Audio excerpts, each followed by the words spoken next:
Biden appears to be the Democrats' choice for 2020, and to enhance his electability, the mainstream media has anointed him as a moderate. One America's Richard Pollock spoke with political observer Grover Norquist about Biden's left-wing politics. Joe Biden appears to be inching closer to the Democratic presidential nomination, and the media is now defining him as the moderate. But how moderate is the former vice president? One America News decided to sit down with Grover Norquist, a longtime political observer and president of Americans for Tax Reform. How moderate is Joe Biden? Well, there has been movement by Biden. It's been movement hard left, chasing Bernie Sanders.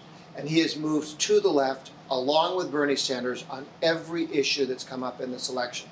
So to the extent that he ever was moderate, he has moved so far to the left, he's really indistinguishable in effect from Bernie Sanders. What is his position on guns? He recently had, I believe, a real spat with a union worker about this issue.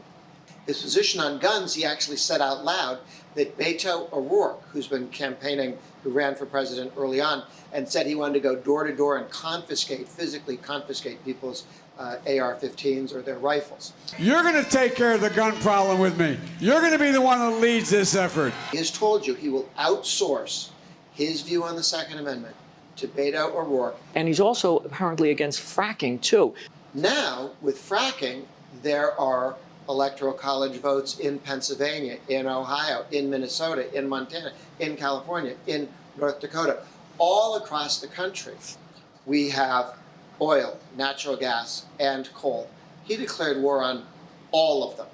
The other thing is, one of the reasons for the revival of our economy is that there were these tax cuts that put into alignment American corporate tax rates with those of the rest of the world. What happens if his decision to repeal the Trump tax cuts happens to the general economy? Sure. Before we reduced the corporate rate from 35, highest in the world under Obama, 10% higher than communist China, higher than Germany, higher than France, okay, higher than Sweden.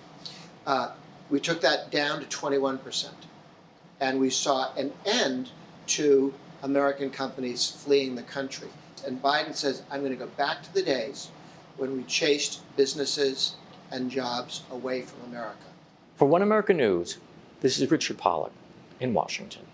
Want to see more videos like this? Click on the link below and subscribe to One America News on YouTube, and call your cable provider and kindly demand that One America News is added to your lineup. Call and subscribe today.